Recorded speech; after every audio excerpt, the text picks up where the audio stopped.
Hello, Dr. Banga. Welcome to India. Can you please tell us something about the India's SME Association, which has been launched by the Commonwealth Secretariat, London? Yes, thank you very much.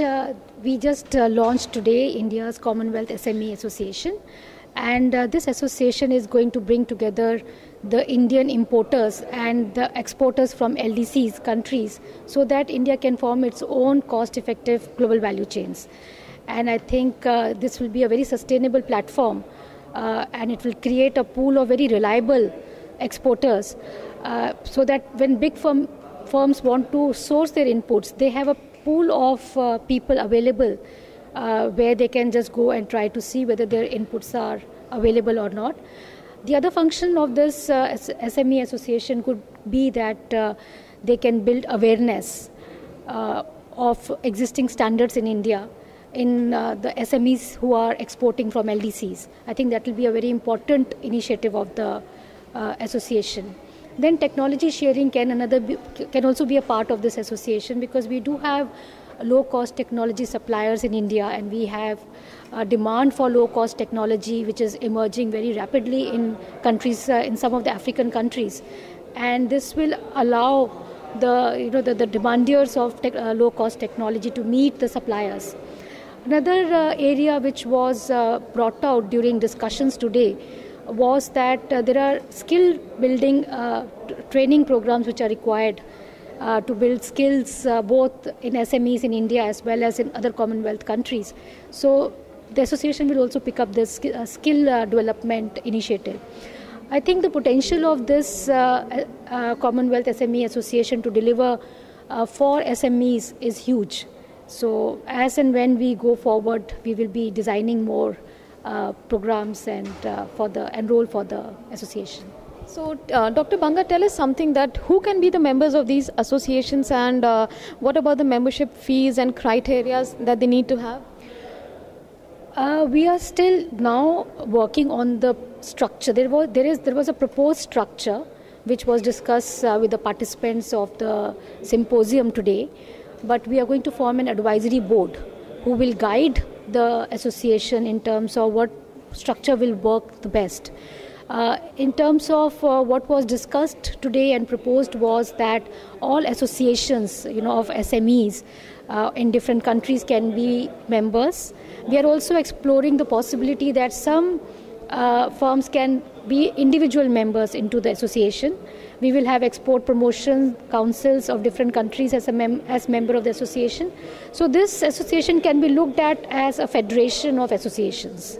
So this was what was discussed, but the structure has not been formalized yet. The legal status has not been given to the association. So we are all working on it, and I hope the advisory board will meet soon to take this forward. If I ask you briefly, if you have to tell us in 2 or 3 sentences, what are the main roles that this association would play in linking the exporters to the Indian exporters to the suppliers in the LDCs? I think it is very important to have business-to-business contacts and to understand the quality and the quantity that is available.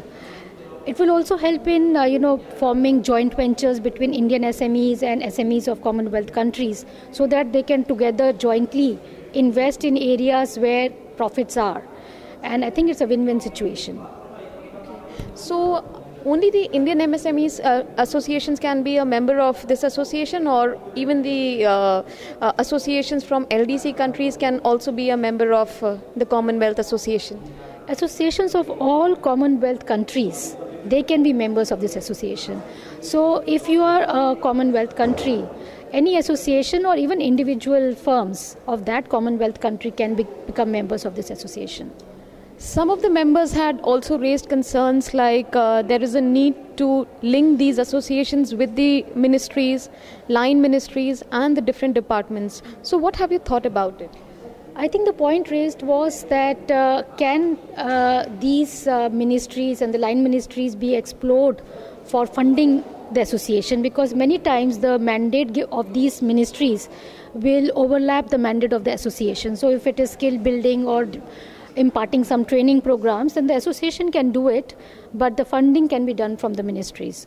But this is a private sector initiative. It will remain a private sector initiative. Support will be taken from the ministry to take this initiative forward. So maybe initially we will have to take financial support from the ministries, but eventually it has to be a private sector initiative to be sustainable. So have you had a discussion with any of the ministries regarding this? We've had informal discussions, but we were waiting for this association to be launched. Only after that, now we will take it up more formally. So what was the outcome of the two-day trade symposium? Are you satisfied with the participation and the discussions, and how the participants and the delegates from all the countries shared the views with each other and the B2B meetings? I think the symposium has been a great success, and I think all the participants share my view, because this symposium, although we launched it today, this association, but this symposium appeared to be kind of a meeting of the association, because already what we are thinking the role of association will be, already that we could see that happening. There were demands for training programs, and there were invitations to come to Africa, and then there were some suppliers from India who are already talking to the people who participated. Symposium has also provided space for B2B meetings and factory visits, and we hope that will lead to some mutual increase in trade between the Commonwealth countries. So I think beyond our expectations, the symposium has delivered. And Dr. Banga, with the Skill India initiatives taken up in India by the government so actively, what role do you see Commonwealth Secretariat playing in that regard? We had the Secretary of Ministry of MSME launching the association today, and he also mentioned this, that India has many skill developing training programs going on, and he invited Commonwealth countries to be a part of it. So we can, from our side, Commonwealth side, we can help our member states to participate in India's skill development and training programs.